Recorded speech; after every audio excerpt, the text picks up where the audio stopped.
Insya Allah dalam kesempatan kali ini kami dari kelompok 4 akan mempresentasikan mata kuliah teknologi pendidikan yang berjudul kawasan dan ranah teknologi pendidikan. Langsung saja kita mulai dari pemateri pertama, yaitu Reni. Dipersilahkan. Selamat menyaksikan. Assalamualaikum warahmatullahi wabarakatuh. Di sini saya akan menjelaskan tentang definisi teknologi pembelajaran. Apa itu definisi teknologi pembelajaran? Secara etimologis, kata teknologi berasal dari bahasa Yunani yaitu teksen, yang berarti keterampilan maupun ilmu pengetahuan. Nah, dengan kata lain dapat diartikan sebagai ilmu pengetahuan yang berkaitan dengan keterampilan. Sedangkan secara terminologis, kata teknologi menurut Spektor yang dikutip oleh Yaomi dalam bukunya adalah metode yang digunakan untuk memberikan pengetahuan dengan mudah. Baik, dari penjelasan disebut di atas kita dapat menyimpulkan apa itu arti dari teknologi pembelajaran. Nah, namun ada pula pendapat mengenai teknologi pembelajaran yang berkaitan dengan perkembangan teknologi pembelajaran. Yang ke-1, ada teknologi pembelajaran yang digunakan untuk media menurut Miyarso. Dalam bukunya yang tertulis dan dikutip oleh Yaomi mengatakan awal mula adanya sebuah media pada tahun 1920-an yang menggunakan sebuah alat bantu visual karena terdiri dari gambar, objek, dan alat lainnya untuk memberikan pengetahuan nyata, menghasilkan temuan-temuan baru atau gambar yang bergerak seperti film, televisi, audio, video. Kemudian banyak universitas Amerika menggunakan film sebagai media dalam perkuliahan. Pendapat David Egenler mengenai teknologi pembelajaran yang dikutip oleh Yaomi dalam bukunya terdapat dua definisi, yaitu definisi khusus dan definisi umum. Untuk definisi umum seperti televisi, moving, sound, disc, blackbox, whiteboard, dan sebagainya. Teknologi pembelajaran yang digunakan untuk suatu bidang ilmu untuk definisi teknologi pembelajaran bidang ilmu dirumuskan pada IACT 1972. Metode yang digunakan untuk fasilitas belajar yang dapat membantu dalam kegiatan pembelajaran maupun hasil proses pembelajaran tersebut. Yang ketiga, teknologi pembelajaran yang digunakan untuk suatu proses. Sedangkan untuk definisi teknologi pembelajaran yang digunakan untuk suatu proses terdapat pada definisi ICT 1977-an adalah interaksi yang terjalin antara manusia, gagasan, sarana, informasi, organisasi yang mengatasi masalah, mengatasi permasalahan yang terjadi dalam dunia belajar manusia. Dalam definisi sebelumnya, ICT lainnya dengan ICT yang diulas sekarang mengandung fungsi masing-masing. Yang keempat, teknologi pembelajaran yang digunakan untuk kawasan bidang ilmu. Untuk definisi teknologi pembelajaran yang digunakan untuk kawasan bidang ilmu terdapat pada definisi IACT 1994 adalah pendapat teoritis dan bagaimana cara pelaksanaannya dalam perencanaan pelaksanaan kebijakan dan evaluasi tentang proses dan sumber untuk belajar. Baik teman-teman, setelah tadi kita mendengarkan sedikit uraian mengenai arti dari teknologi pendidikan, lanjut ke kawasan teknologi pendidikan. Sebelumnya kita harus tahu apa sih tujuan bidang teknologi pendidikan ini.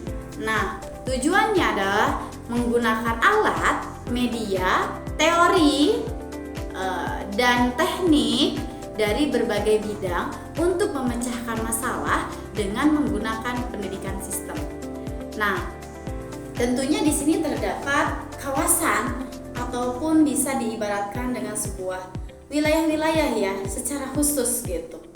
Di mana kawasan teknologi pendidikan ini memiliki 5 kawasan. Yang pertama, ada kawasan desain atau perencanaan. Yang kedua, ada kawasan pengembangan. Yang ketiga, ada kawasan pemanfaatan. Dan yang keempat, ada kawasan pelaksanaan kebijakan. Dan yang terakhir, kawasan penilaian. Oke, yang pertama adalah kawasan perencanaan. Kawasan perencanaan ini atau disebut dengan desain ialah kawasan yang mencakup pada tata cara, lalu juga gagasan, prinsip tentang bagaimana melakukan perencanaan untuk kegiatan pembelajaran yang dilakukan secara terurut menurut sistem, di mana kawasan perencanaan ini meliputi 4 item. Yang pertama, sistem pembelajaran atau disebut dengan perencanaan pembelajaran. Lalu ada perencanaan pesannya. Yang ketiga ada strategi pembelajaran. Dan yang keempat ada karakteristik pembelajaran. Oke, lanjut yang kedua, yaitu kawasan pengembangan, di mana tahapan kawasan pengembangan ini adalah kelanjutan dari kawasan perencanaan yang sebelumnya.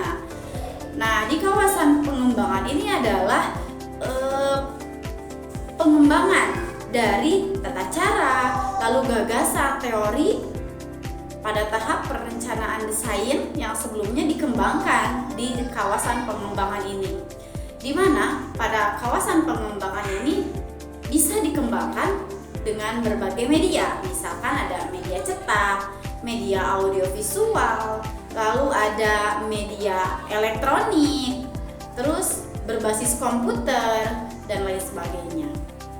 Yang ketiga, ada kawasan pemanfaatan, di mana menggunakan bahan dan peralatan media dalam kegiatan pembelajaran sebagai sumber belajar. Misal ketika tadi di kawasan pengembangan ada media cetak, media audiovisual, atau media berbasis komputer, sehingga di kawasan pemanfaatan ini media-media yang tadi sudah disebutkan itu dimanfaatkan biar bisa menunjang proses pembelajaran.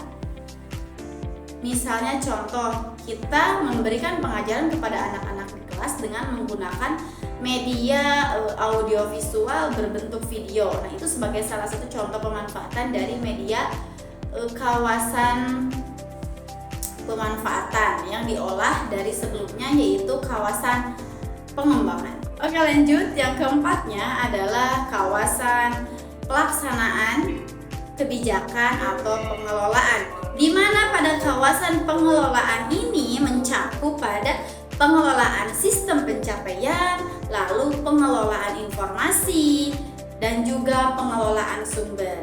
Nah, di sini adalah proses pengelolaan atau pengolahan pada tingkat pembelajaran setelah dari proses kawasan pemanfaatan.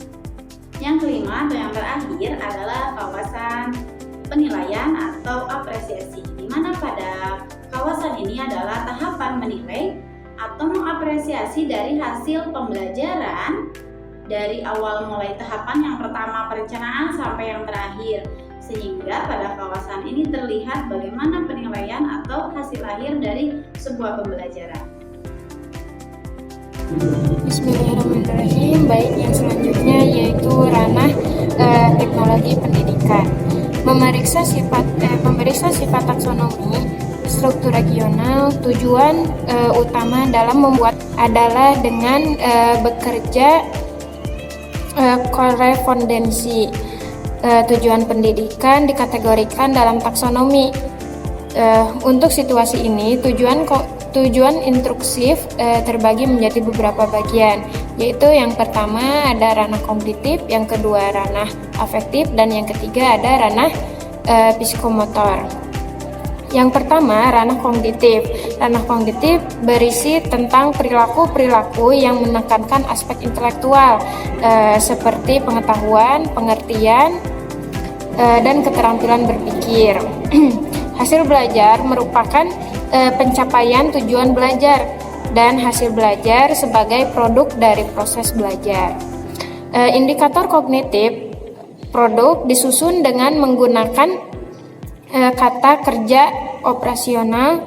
Aspek kognitif masing-masing tingkatan dijelaskan, yaitu yang pertama ada knowledge atau remember, yaitu mengingat. Mengingat merupakan kognitif paling rendah tingkatannya.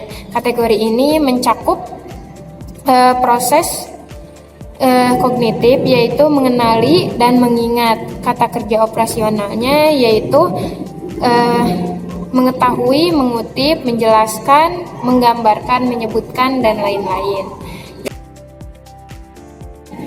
Yang kedua ada comprehension atau understanding. Dengan kata kerja operasional membandingkan, menjelaskan, membeberkan, memperkirakan, mengkategorikan, merincikan, dan lain-lain. Yang ketiga ada application atau applying. Kategori ini mencakup dua macam proses dalam kognitif, yaitu menjalankan dan mengimplementasikan. Kata kerja operasionalnya diantaranya melaksanakan, menggunakan, menjalankan, melakukan, dan lain-lain. Yang keempat ada analisis atau analyzing. Pertanyaan analisis menguraikan suatu permasalahan atau objek ke unsurnya dan menentukan bagaimana saling berkaitan antar unsur-unsur tersebut. Kata kerja operasionalnya yaitu antara lain menguraikan, membandingkan, mengorganisir, menyusun ulang, dan lain-lain. Yang kelima ada sintesis. Teori Bloom sebelum direvisi yaitu menggunakan kata kerja operasional mengabstraksi, mengatur, menganimasi, mengumpulkan, dan lain. Adapun teori Bloom setelah direvisi mengevaluasi adalah membuat pertimbangan berdasarkan kriteria dan standar yang ada. Ada dua macam proses dalam kognitif kategori ini, yaitu memeriksa dan mengkritik. Dengan kata kerja operasional antara lain menyusun hipotesis, mengkritik, memprediksi, dan lain-lain. Dan yang keenam ada evaluation atau creating. Teori Bloom sebelum direvisi dengan kata kerja membandingkan, menyimpulkan, menilai, mengarahkan, dan lain-lain. Dan setelah direvisi, teori Bloom membuat adalah menggabungkan beberapa unsur menjadi suatu bentuk kesatuan. Ada 3 macam dalam kategori ini, yaitu membuat, merencanakan, dan memproduksi. Kata kerja operasionalnya antara lain merancang, membangun, merencanakan. Dan yang selanjutnya yaitu ranah afektif. Indikator ranah afektif merupakan sikap yang diharapkan saat dan setelah siswa melakukan serangkaian pembelajaran. Indikator afektif disusun dengan menggunakan kata kerja operasional dengan objek sikap alamiah atau ilmiah. Beberapa sikap contoh ilmiah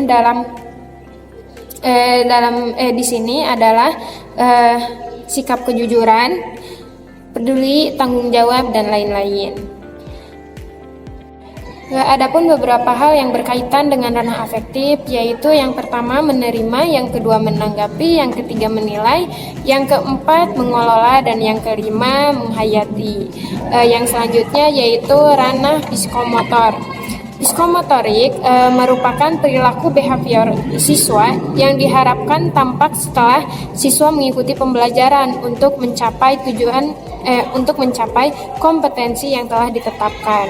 Hal-hal yang berkaitan dengan ranah psikomotor antara lain yang pertama meniru, yang kedua memanipulasi, yang ketiga pengalamiahan, yang keempat artikulasi. Mungkin sekian dari ranah teknologi pendidikan.